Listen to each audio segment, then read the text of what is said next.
pagi dan salam sejahtera bagi kita semuanya. Baik, pada kali ini saya akan membahas materi fisika tentang gelombang elektromagnetik. Nah, untuk lebih tahunya langsung saja kita membahas materi gelombang elektromagnetik. Nah, tujuan pada pembelajaran kali ini adalah pertama menjelaskan apa yang dimaksud dengan gelombang elektromagnetik, yang kedua mengetahui sifat-sifat gelombang elektromagnetik, yang ketiga menjelaskan spektrum gelombang elektromagnetik dan bagian-bagian yang termasuk dari gelombang elektromagnetik. Selanjutnya ada peta konsep. Di sini kita dapat melihat bahwa gelombang elektromagnetik ditemukan oleh si Maxwell. Sebenarnya dulunya sudah ada para ilmuwan yang menemukan hipotesis tentang gelombang elektromagnetik. Nah, Maxwell menemukan hipotesis bahwa perubahan medan magnet pada dinamo dapat menimbulkan medan listrik dan sebaliknya. Jadi, perubahan medan listrik dapat menimbulkan medan magnet dan sebaliknya, perubahan medan magnet akan menimbulkan medan listrik gitu. Nah, tetapi di sini si Maxwell belum bisa membuktikan teori yang ia temukan. Nah, sampai akhir hayatnya, lalu datanglah si Heinrich Hertz ini. Dia buktikan teori-teori dari para ilmuwan dan dari teori dari si Maxwell. Dia membuktikan dengan cara menggunakan gelombang radio yang merupakan salah satu jenis gelombang elektromagnetik, dan akhirnya terbuktilah semua teori-teori yang telah ditemukan oleh para ilmuwan. Nah, dari hasil tersebut dapat dilihat sifat-sifat gelombang elektromagnetik, spektrum gelombang elektromagnetik, dan manfaat-manfaat dari gelombang elektromagnetik yang bisa digunakan di kehidupan. Selanjutnya, apakah itu gelombang elektromagnetik? Gelombang elektromagnetik itu adalah gelombang yang memancarkan tanpa membuat yang membawa muatan energi listrik dan magnet. Jadi artinya gelombang elektromagnetik ini dapat merambat meskipun dalam ruang hampa. Nah, selanjutnya ada bentuk gelombang elektromagnetik yang ada gambar tersebut. Di sini ada medan listrik dan ada medan magnet, yaitu medan listrik pada Y, medan magnet pada Z, sedangkan Z ini ada arah rambat, sehingga medan listrik dan medan magnet ini membentuk tegak lurus dan memiliki tegak lurus terhadap arah gelombangnya, sehingga gelombang elektromagnetik ini termasuk gelombang transversal, yaitu di mana tadi arah rambatnya tegak lurus terhadap arah getarnya. Jika mengalami perubahan pada medan listrik, maka akan terjadilah perubahan pada medan magnet gitu. Nah, selanjutnya ada sifat-sifat gelombang elektromagnetik. Yang pertama yaitu perubahan medan listrik dan medan magnet terjadi pada saat yang bersamaan. Ya, jika perubahan medan magnet terjadi, maka medan listrik juga akan terjadi. Yang kedua ada gelombang elektromagnetik dalam ruang hampa.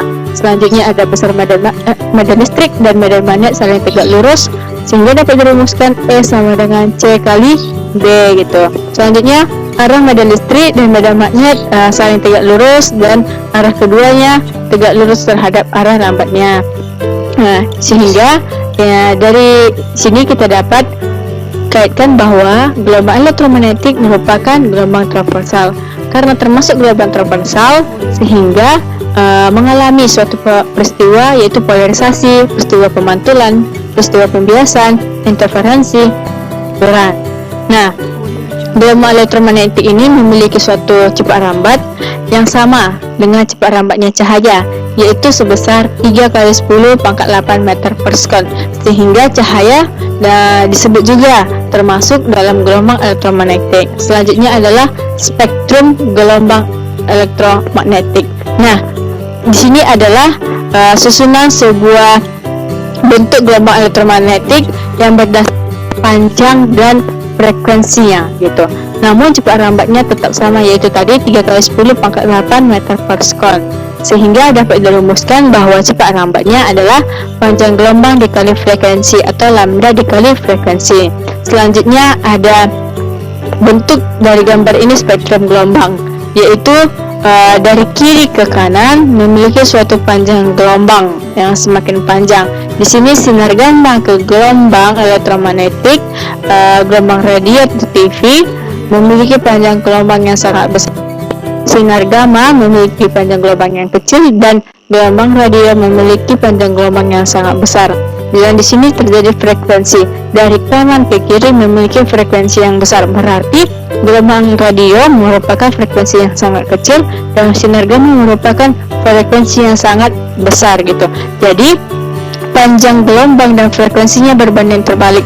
Semakin besar frekuensinya, maka panjang gelombangnya semakin kecil, dan panjang gelombang yang besar, maka frekuensinya akan semakin kecil.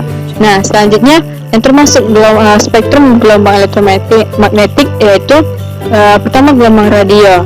Yang termasuk gelombang radio ini contohnya ada radio, TV, dan radar gitu. Ini panjang gelombang yang sangat besar dan memiliki frekuensi yang sangat kecil.